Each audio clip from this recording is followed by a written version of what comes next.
Hello dear bankers. तो कैसे हैं आप लोग? I hope you are doing well. तो मेरा नाम है कुंदन कुमार और आप सभी का स्वागत है हमारी टारगेट 50 सीरीज के अंदर। आज है हमारा लेक्चर नंबर 19 और इसके अंदर हम पढ़ने वाले हैं डिमांड ड्राफ्ट और सेफ डिपॉजिट लॉकर्स के बारे में। ये जो हमारी टारगेट 50 सीरीज है इसके अंदर हम पीपीपी के जो मोस्ट इंपॉर्टेंट टॉपिक्स हैं, जिसमें से सबसे ज्यादा क्वेश्चंस पूछे जाते हैं एग्जाम के अंदर, उसको हम डिस्कस करते हैं। फिर उस टॉपिक से रिलेटेड जो एमसीक्यूज है उसकी हम प्रैक्टिस करते हैं, ताकि आपके पीपीपी के पेपर के अंदर कम से कम 50 नंबर आ पाए और आप पीपीपी के पेपर को क्लियर कर पाओ। तो ये जो सीरीज है वो आपके लिए काफी ज्यादा बेनिफिशियल रहने वाली है। आज के टॉपिक को स्टार्ट करने से पहले मैं आपको बता दूं कि इस वीडियो के डिस्क्रिप्शन बॉक्स में आपको हमारी 3 ई बुक्स जो है वो मिल जाएंगी। पहले ई बुक के अंदर आपको 135 से ज्यादा इंपॉर्टेंट टॉपिक्स मिल जाएंगे, जिसकी हेल्प से आप जेईई एग्जाम की अच्छे तरीके से प्रिपरेशन कर पाओगे। दूसरी ई बुक के अंदर आपको प्रीवियस ईयर क्वेश्चंस मिल जाएंगे सॉल्यूशन के साथ, जिससे आपको एक अंदाजा हो जाएगा कि जेईई एग्जाम में किस तरह के क्वेश्चंस पूछे जाते हैं।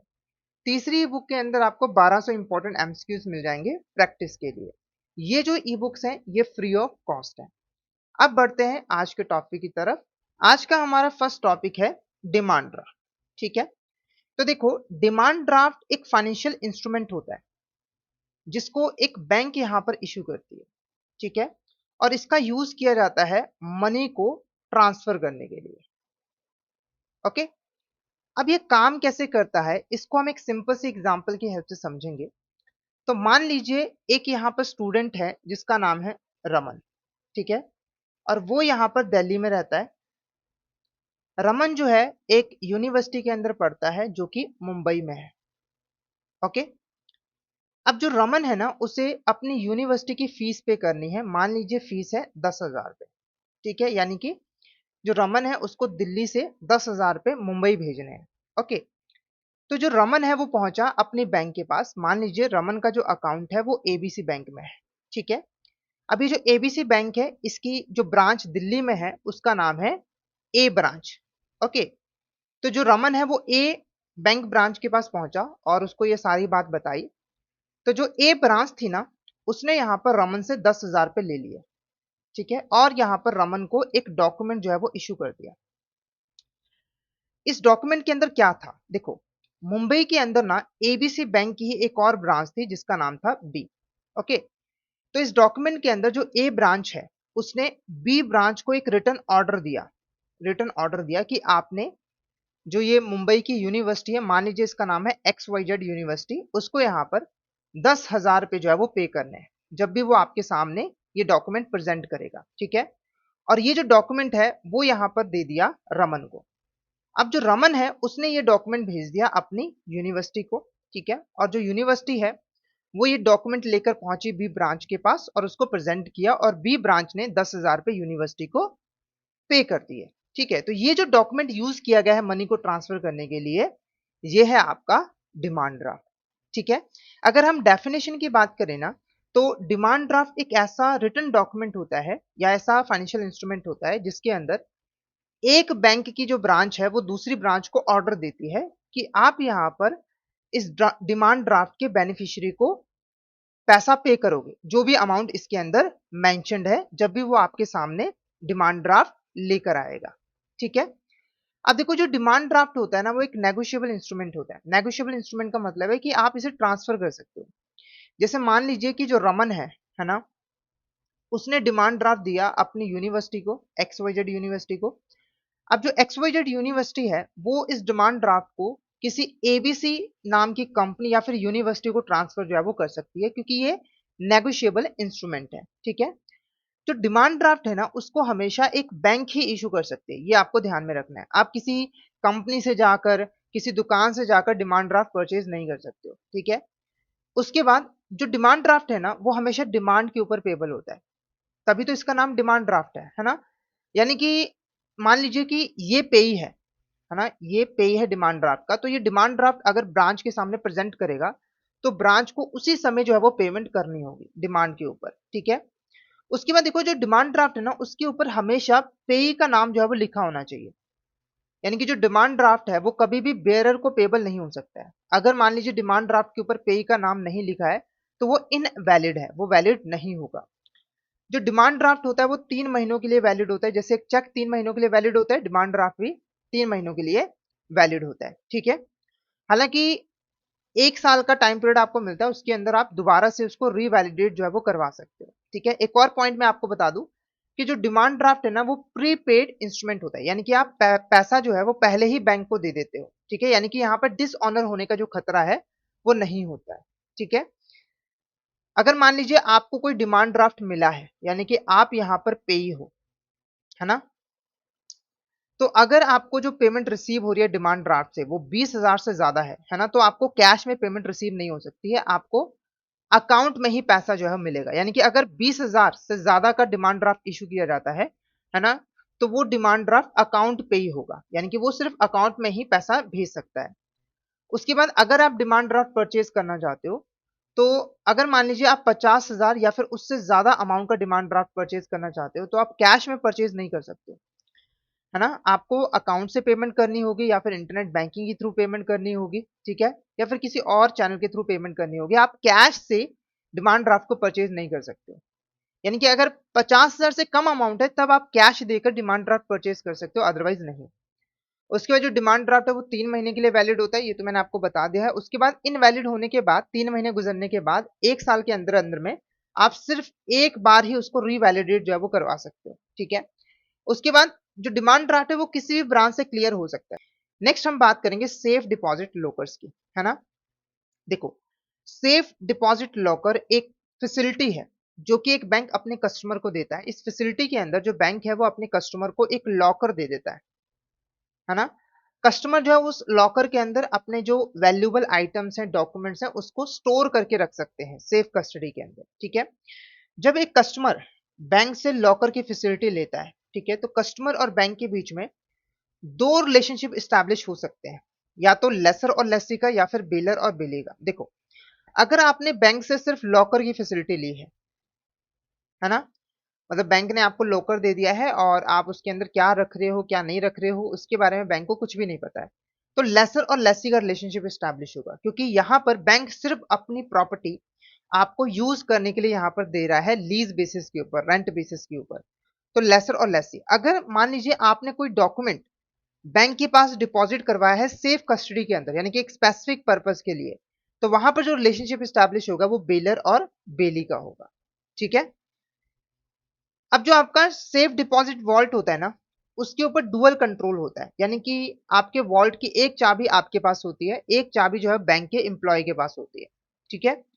अब जो सेफ डिपॉजिट वॉल्ट है उसको आप अकेले भी ओपन करवा सकते हो या फिर ज्वाइंटली भी ओपन करवा सकते हो, और उसके अंदर अपने वैल्यूएबल डॉक्यूमेंट्स को स्टोर करके रख सकते हो। और जो रिलेशनशिप स्टैब्लिश होता है वो होता है लेसर और लेसी का, ठीक है।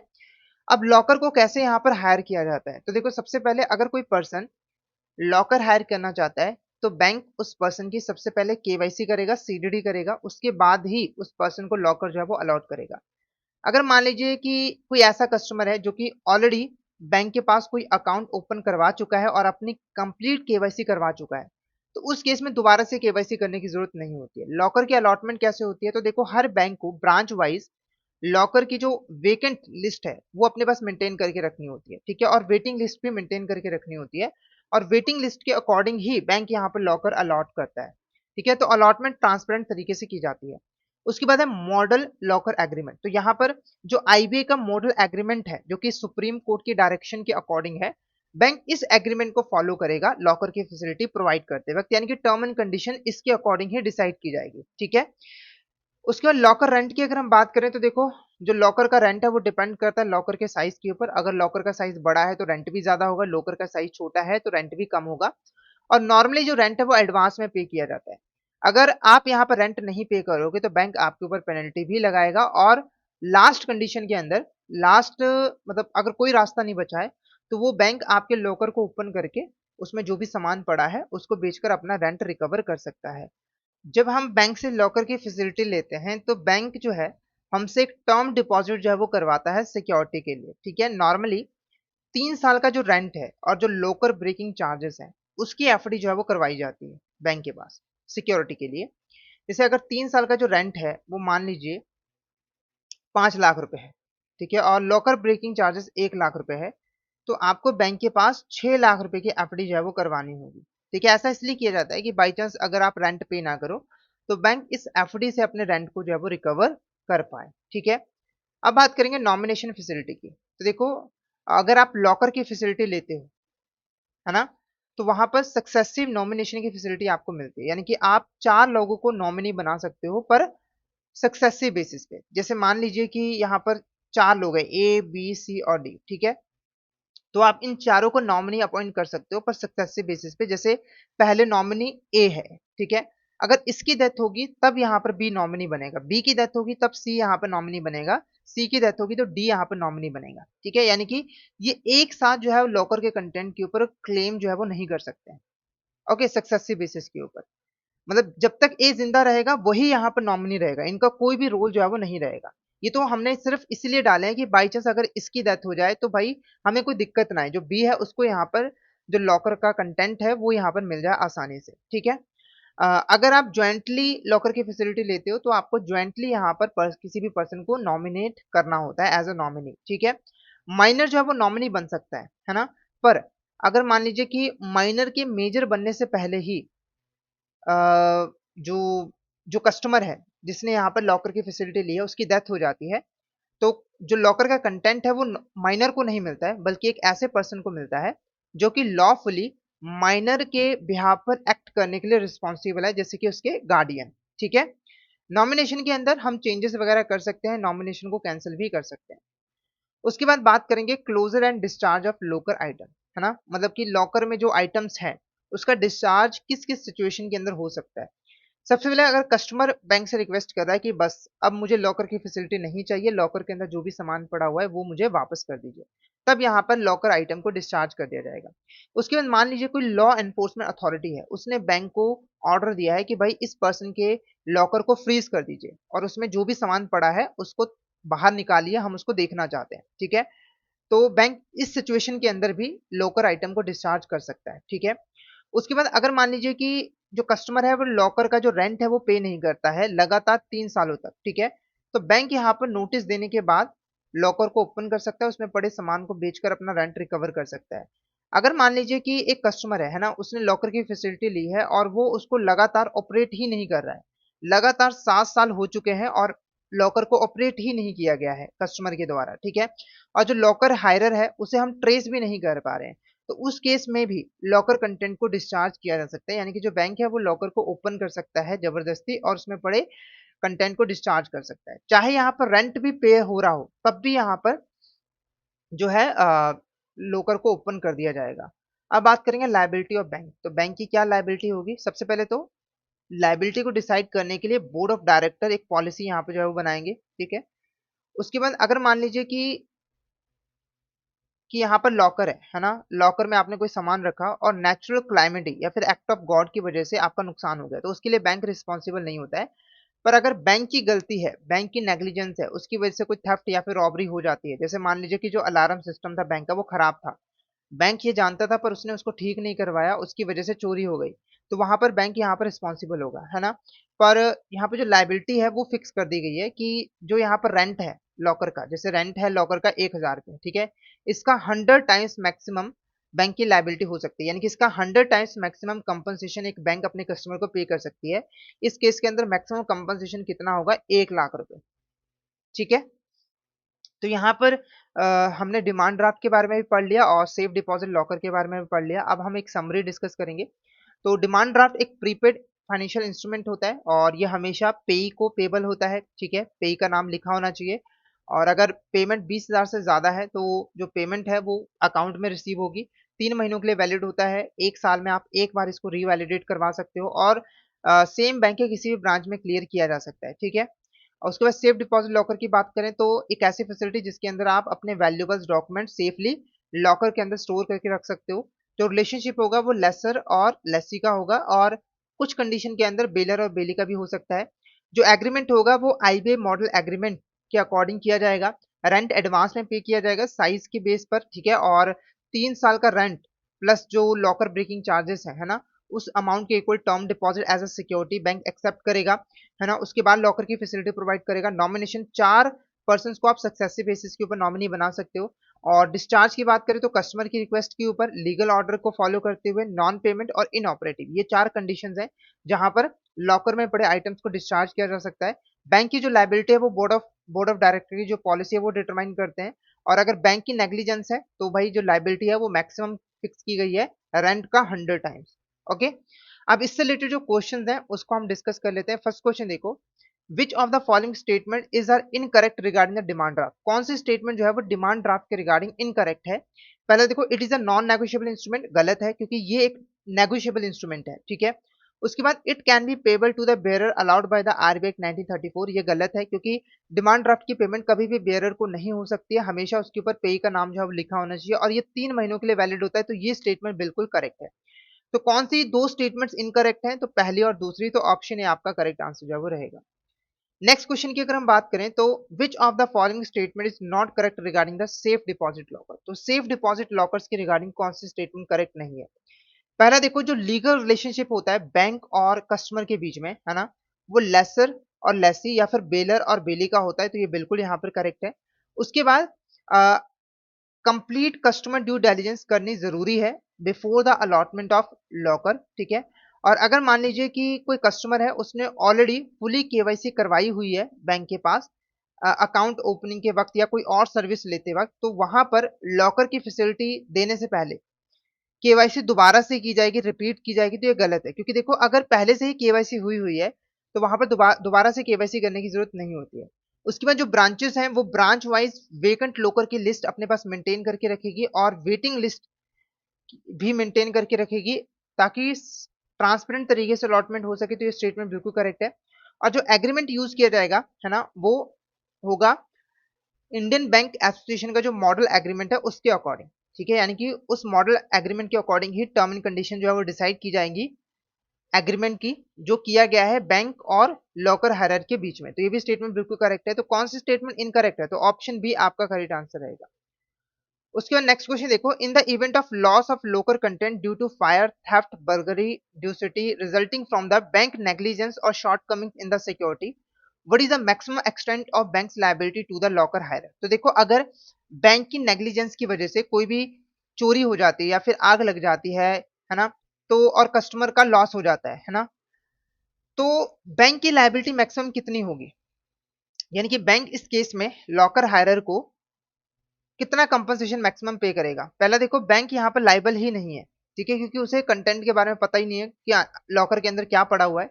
या फिर जो अमाउंट है वो यहाँ पर एनुअल रेंट का 10 टाइम्स होगा, या फिर जो अमाउंट है वो एनुअल रेंट का 100 टाइम्स होगा, या फिर कंप्लीट रीएम्बर्समेंट की जाएगी जो भी यहाँ पर वैल्यूबल्स लॉस्ट हुए हैं उसकी, है ना। जैसे अगर वैल्यूबल लॉस्ट हुए 10 लाख रुपए की, तो 10 लाख रुपए कंपनसेशन कस्टमर को पे किया जाएगा।